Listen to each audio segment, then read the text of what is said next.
अस्सलाम वालेकुम स्टूडेंट्स, मेरा नाम मोइज़ है। मैं सिंस मुल्तान फर्स्ट ईयर में एमबीबीएस का स्टूडेंट हूँ।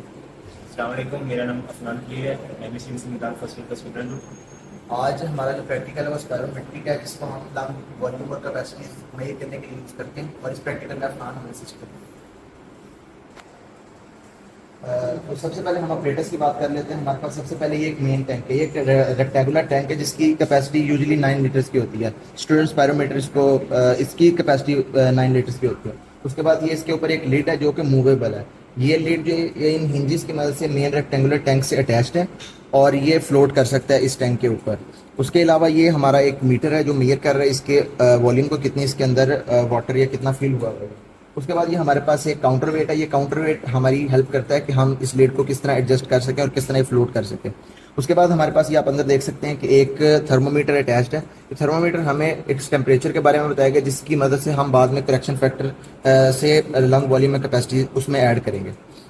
और उसके बाद ये इस लिड के साथ ये एक स्टैंड अटैच है जिसके साथ हमने इंक पेन अटैच किया हुआ है। इंक पेन की मदद से हम इस ग्राफ पेपर के ऊपर एक ग्राफ बनाएंगे। उसके बाद हम इधर आ जाते हैं। जो ये मेन रेक्टेंगुलर टैंक है इसकी एक ये ड्रेनेज है जो वाटर ड्रेन करने के लिए यूज़ होती है। उसके अलावा इसकी 3 ओपनिंग्स हैं। एक ये ऑक्सीजन इनलेट के लिए यूज़ हो रही है और ये 2 कोरुगेटेड रबर ट्यूब्स हैं जो कि एयर के इनलेट और आउटलेट के लिए इस्तेमाल हो रही हैं। उसके बाद ये हमारे पास एक सोडा लाइम कंटेनर है जिसके अंदर हमारे पास कार्बन डाइऑक्साइड अब्जॉर्ब होगी जो कि एक्सेल्ड एयर में आएगी।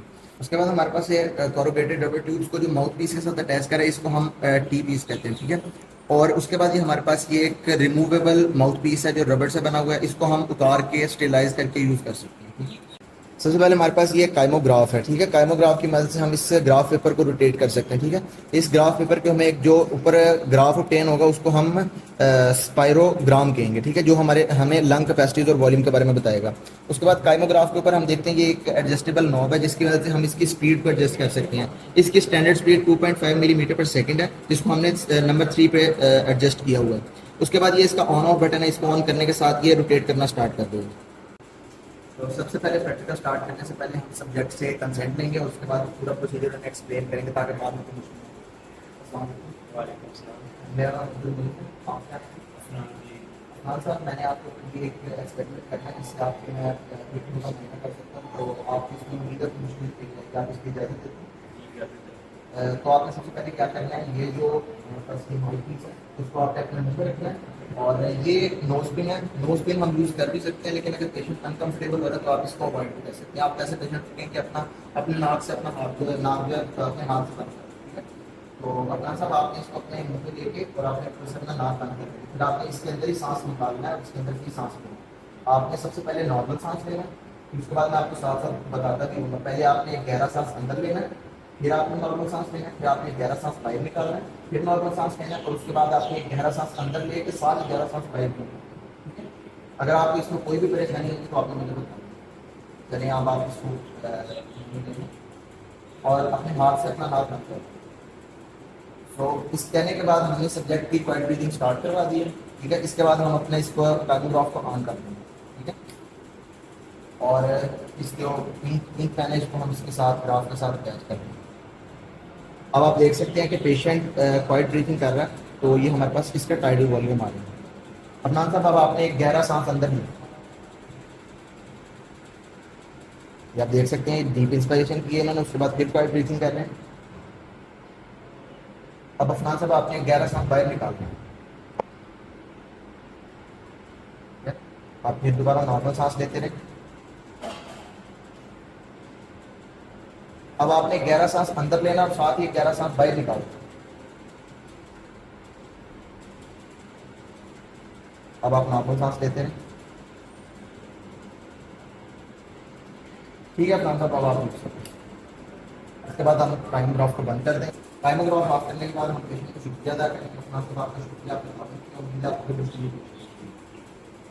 अच्छा स्टूडेंट्स, ये अब हमने सब्जेक्ट से ये स्पायरोग्राम ऑब्टेन कर लिया। इसके ऊपर से हम लंग वॉल्यूम्स जो है और कैपेसिटीज उनको मेजर कर सकते हैं, ठीक है। सबसे पहले यहाँ पे सब्जेक्ट ने क्वाइट ब्रीथिंग की है जिसकी वजह से हमारे पास टाइडल वॉल्यूम आ गया। उसके बाद हमने सब्जेक्ट को कमांड दी कि वो डीप इंस्पायरेशन करें और ये बात एक इसमें याद रखने वाली है कि जब आप प्रैक्टिकल परफॉर्म कर रहे होंगे तो स्पायरोग्राम के जो आपके पास ऑब्टेन होगा उसके अंदर इंस्पायरेटरी डाउन स्ट्रोक आएगा और एक्सपायरेटरी अप स्ट्रोक आएगा। लेकिन बुक में इसकी कॉन्ट्राडिक्शन है, बुक में आपका इंस्पायरेशन का अप स्ट्रोक आता है और एक्सपायरेशन का डाउन स्ट्रोक आता है। तो सबसे पहले हमने कमांड दी है सब्जेक्ट को कि वो डीप इंस्पायरेशन करे, ठीक है। उसने यहाँ पे डीप इंस्पायरेशन की है, उसके बाद जिसकी वजह से हमारे पास इंस्पायरेटरी रिजर्व वॉल्यूम आ गया। उसके बाद फिर हमने क्वाइट ब्रीथिंग करवाई है ताकि वो अपनी जो नॉर्मल ब्रीथिंग की तरफ आ सके। उसके बाद हमने उसका दोबारा उनको कहा कि आप डीप एक्सपायरेशन करें, जिसकी वजह से हमारे पास एक्सपायरेटरी रिजर्व वॉल्यूम आ गया। फिर हमने उनकी नॉर्मल ब्रीथिंग करवाई है, जिसके बाद हमने उन्हें कहा है कि डीप इंस्पायरेशन करें, साथ ही आपने डीप एक्सपायरेशन करनी है, जिसकी वजह से हमारे पास एक टोटल आ जाएगा वाइटल कैपेसिटी, जो कि एडिशन है किस किस की, इंस्पायरेटरी रिजर्व वॉल्यूम की, टाइडल वॉल्यूम की और एक्सपायरेटरी रिजर्व वॉल्यूम की। उसके बाद हमारे पास ये नीचे नॉर्मल वैल्यूज लिखी हुई हैं, ये मुख्तलिफ पर्सन में वेरी कर सकती हैं, ठीक है। तो इसलिए हमने मुख्तलिफ रेंजेस लिखी हुई हैं। टाइडल वॉल्यूम हमारे पास सबसे पहले 500 ml आता है, ठीक है। उसके बाद हमारे पास इंस्पायरेटरी रिजर्व वॉल्यूम है, it can varies from 3000 ml to 3500 ml। उसके बाद हमारे पास एक्सपायरेटरी रिजर्व वॉल्यूम है जो कि 1000 ml से 1200 ml तक जा सकता है, और वाइटल कैपेसिटी इन सबको सम कर देंगे तो अप्रोक्सीमेटली 4600 ml तक आ सकती है। तो स्टूडेंट्स, ये था हमारा आज का प्रैक्टिकल स्पायरोमेट्री के ऊपर, जिसकी वजह से हमने लंग वॉल्यूम और कैपेसिटीज को मेजर किया। अगर आपको वीडियो अच्छी लगी है तो वीडियो को लाइक करें और बाकी सब दोस्तों के साथ शेयर करें ताकि उनकी भी हेल्प हो सके।